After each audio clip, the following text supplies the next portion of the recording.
আসসালামু আলাইকুম, welcome back to my channel Dalia's kitchen. চলে আসলাম নতুন আরও একটি রেসিপি নিয়ে।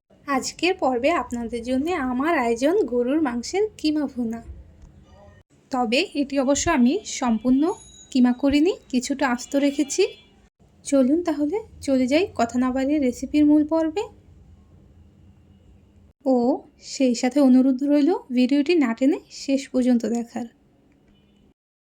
এখানে আমি একটি প্যানে পরিমাণ মতো তেল দিয়ে দিচ্ছি ও সেই সাথে দিয়ে দিচ্ছি ছোট 2টা তেজপাতা, 2টা এলাচ, 2টা দারুচিনি ও 2টা লবঙ্গ ও সেই সাথে দিয়ে দিচ্ছি 1 কাপ পেঁয়াজ কুচি।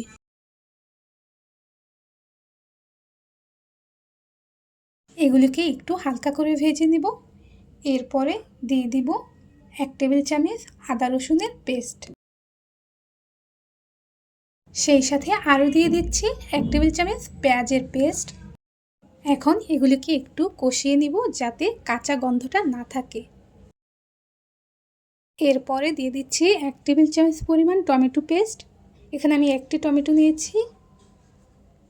এরপরে দিয়ে দিচ্ছি 1 চা চামচ হলুদের গুঁড়া ও 1 চা চামচ মরিচের গুঁড়া ও সেই সাথে আরও দিয়ে দিচ্ছি 1/2 চা চামচ ধনিয়া গুঁড়া ও স্বাদমতো লবণ। এই সবগুলোকে এখন আমি ভালোভাবে কষিয়ে নিব কিছুক্ষণের জন্য।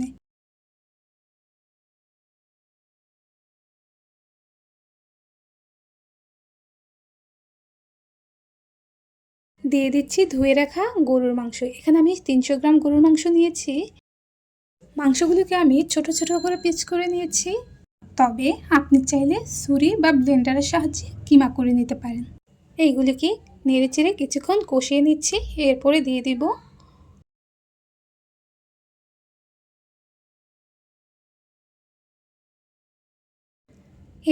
দিব হাফ গ্লাস পানি। এগুলিকে আরেকটু ভালো করে নেড়ে চেড়ে আরও কিছুক্ষণ কষিয়ে নিব।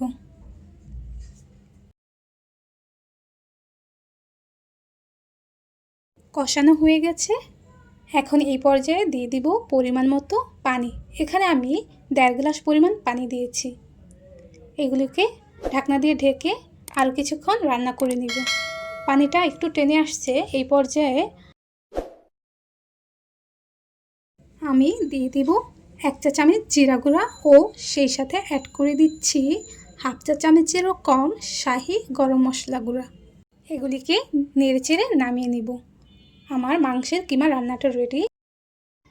আজ এই পর্যন্তই। ভিডিওটি ভালো লাগলে অবশ্যই লাইক কমেন্ট করতে ভুলবেন না। আর সেই সাথে আমার ভিডিওটি ইউটিউব থেকে দেখে থাকলে চ্যানেলটি সাবস্ক্রাইব করে দিবেন ও ফেসবুক থেকে দেখে থাকলে পেজটি ফলো করে দিবেন। আবার কথা হবে নতুন কোনো ভিডিও নিয়ে। সেই পর্যন্ত সাথেই থাকুন। সবাই সুস্থ থাকুন, ভালো থাকুন। Thanks for watching. আল্লাহ হাফেজ।